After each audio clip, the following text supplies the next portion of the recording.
हातात offer letter, उद्या joining आहे आणि आज समजतंय की तुमचं बॅकग्राऊंड व्हेरिफिकेशन फेल झालेलं आहे, रेड फ्लॅग आलेला आहे. सो तुमची जॉईनिंग आहे ती थांबवलेली आहे. करंट जॉब सोडल्याला, रिझाईन टाकलेलं तिकडे, लास्ट डे आज आज आहे, सगळी प्रोसेस झाली आहे, तिथून बाहेर आलो आहे आणि जॉईनिंगची तयारी करतोय आणि समजलं की बॅकग्राऊंड व्हेरिफिकेशन फेल झालं आहे. तुम्ही विचारा, कोणाचं बॅकग्राऊंड व्हेरिफिकेशन जर फेल झालं ना आणि जॉईनिंग थांबवली ना, तर बघा तुम्हाला काय ती सिच्युएशन काय आहे ते तुम्ही मेंटेन करा. मला फक्त एवढंच कमेंटमध्ये सांगा की कोणाचं बॅकग्राऊंड व्हेरिफिकेशन फेल झालं आहे का आणि त्याचे रिझन. माझं पण झालं आहे, मी त्याचे रिझन सांगतो आणि ते कसे शॉर्टलिस्ट झाले ते पण सांगतो. पॅन्डेमिकचा वेळ होता. आज हा टॉपिक घेण्याचा उद्देश हा आहे की एके आपल्या सबस्क्रायबरचा कॉल आला होता. फेक एक्सपिरियन्स लावला होता, टेक एमला गेला होता, टेक एम मध्ये जॉईनिंग झाली.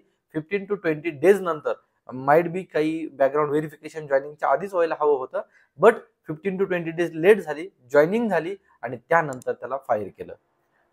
ऍक्च्युली त्यांनी रिझन्स काय काय चांगले दिले, त्यामुळे त्याला ब्लॅकलिस्ट वगैरे काही केलं नाही, बट असं होतं.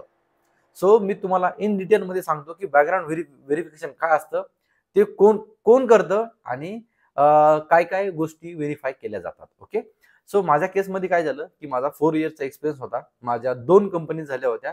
थर्ड कंपनी एमएनसी होती.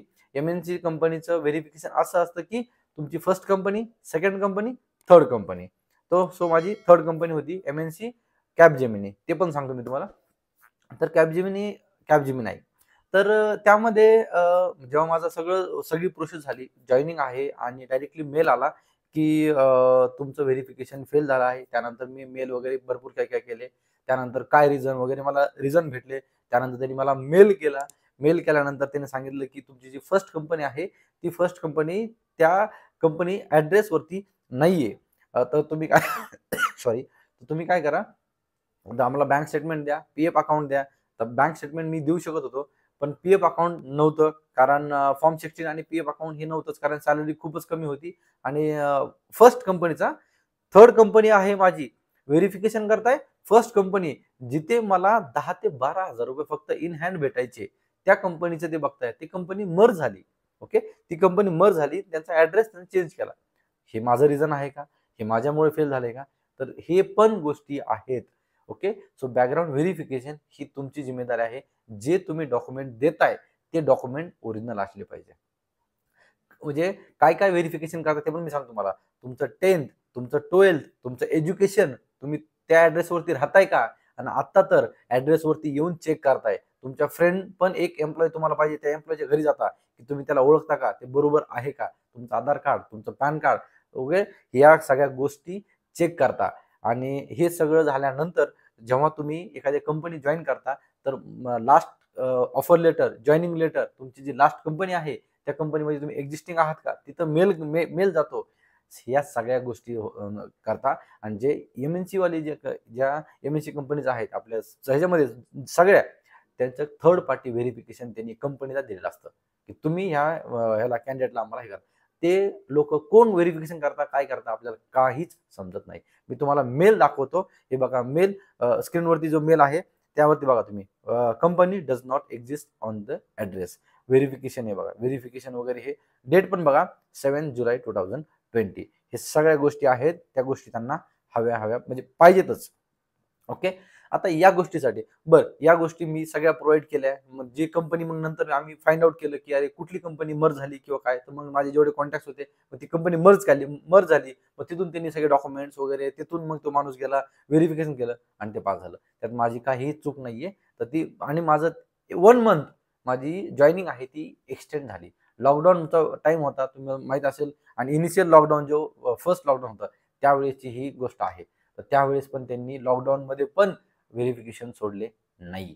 ओके, सो 1 मंथ माझी जी जॉईनिंग आहे ती लेट केली आणि 1 मंथची जी सॅलरी आहे मला ती त्यानंतर त्यांनी न काम करता दिली, कारण ती माझ्याकडून काही चूक नव्हती म्हणून.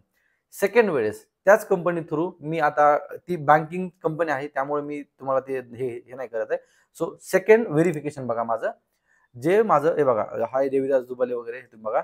तर सिबिल स्कोअरमुळे माझं व्हेरिफिकेशन थांबलं होतं. माझी जॉईनिंग झाली होती, पण जे क्लायंट होते ना, ते क्लायंट होते बँकिंग डोमेनवाले. बँकिंग डोमेनवाल्यांनी काय चेक केलं हे बघा.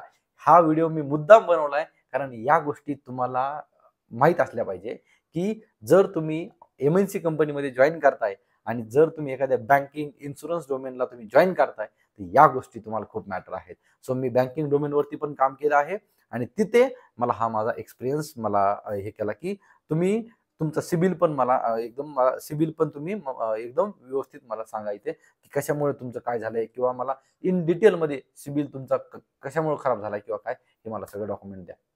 मला सांगा सिबिल कोण करतं का? आता आपण तिथे काम करणार आहे ह्याला सिबिलची काही घेणं देणं आहे का? सिबिल स्कोअर चेक केला जातो. ओके, हे पण खूप भयानक होतं माझ्यासाठी. जी कधी कुठलं एक लोन घेतलं होतं त्याचे EMIs 1 का 2 बाउन्स झाले होते आणि त्यानंतर काय ते सेटलमेंट केली होती आणि ते बंद झालं. त्यानंतर त्या बँकला कॉल केला. त्यांचे जे सेटलमेंट आहे त्याचं ती NOC घ्यायची असती. NOC देत नव्हते. त्यांनी मग तेव्हा पैसे घेतले, एक्स्ट्रा पैसे घेऊन. हे असं पण होतं. म्हणजे तुम्ही जे 1-2 EMI जर चुकले ना, एवढं आहे. सो बॅक एंड तुम्हाला दिसतंय ना, की आपण फेक एक्सपिरियन्स काढू. मी स्टार्टिंग पासून जे मी तुम्हाला सांगतोय ना, की तुम्ही आज नाही तुम्ही पकडणार. उद्या, उद्या म्हणजे कधी ना कधीतरी कुठे ना कुठेतरी तुम्ही चूक केली ना, पण जर तुम्ही काहीच केलं नसेल ना, तुम्हाला काहीच नाही. तुम्हाला जस्टिफिकेशन फक्त द्यायचे. इथे पण मी तेच जस्टिफिकेशन घेतलं, NOC घेतलं, सबमिट केलं, दॅट्स इट झालं. जिथे आपण काही केलंच नाहीये, तिथे आपल्याला घाबरायचं काम नाहीये. ओके. सो व्हेरिफिकेशन पण म्हणजे कुठेच मला अडथळा नाही आला. बट या गोष्टी मला फेस झाल्या, ज्या तुम्हाला नको व्हायला. रिसेंटली पण आत्ताच म्हणजे मी एवढे व्हिडिओज काढल्यानंतर पण म्हणजे जॉब पाहिजे असतो यार. असं नाही म्हणत की माझं सगळं सगळ्यांनी ऐकलं पाहिजे. जॉब पाहिजे असतो म्हणून त्यांनी पण कोणाकडून तरी XYZ कुणी हे देतं. 20-25,000 द्या तुम्ही, तुम्हाला बँक स्टेटमेंट हे सगळं भेटून जातं. व्हेरीफाय केल्यानंतर फेल जातं. त्याला फायर केलं. 1 डे फायरिंग 1 डे फायरिंग आणि माईट बी त्याला आता टेक एममध्ये परत कधीच चान्स भेटणार नाही. सो मी हे सांगेल तुमचं जे काही बॅकग्राऊंड व्हेरिफिकेशन फेल वगैरे झालं त्याचे रिझन्स वेगळे असू शकतात. तुम्ही जस्टिफिकेशन दिलं, तुमचं जर काही चूक नसेल तर तुमचे बॅकग्राऊंड व्हेरिफिकेशन असं नाही की ते रेड झालं म्हणजे ग्रीन नाही होऊ शकत आहे. बट जर तुम्ही जर कुठे फेक मध्ये जर आढळला तर तुम्हाला ब्लॅकलिस्ट पण केलं जातं. पर्टिक्युलर त्या कंपनीसाठी, ऑल ओव्हर IT इंडस्ट्रीसाठी नाही म्हणते मी. हे अफवा होती मध्ये की अरे एका कंपनी तुम्ही असं केलं तर, पण मी प्रमोट असं पण नाही करते की तुम्ही हे करा म्हणून. थोडेफार आहेत की जे अफवा बी आहेत की एक कंपनी सगळ्याला मेल करते किंवा काय करते वगैरे, असं काही करत नाही.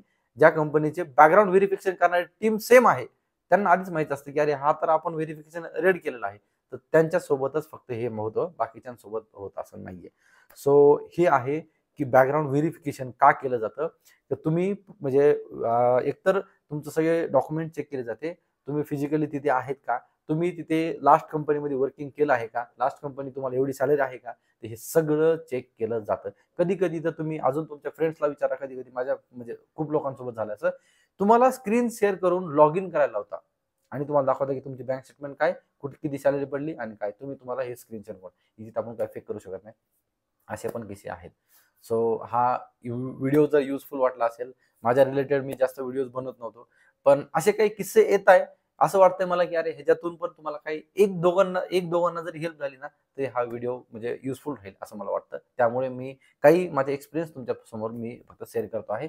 व्हिडिओ आवडला असेल तर लाईक करा. तुमच्या फ्रेंड्स बरोबर हा व्हिडिओ नक्की शेअर करा. आतापर्यंत जो केला नाही केला, पण हा व्हिडिओ नक्की शेअर करा.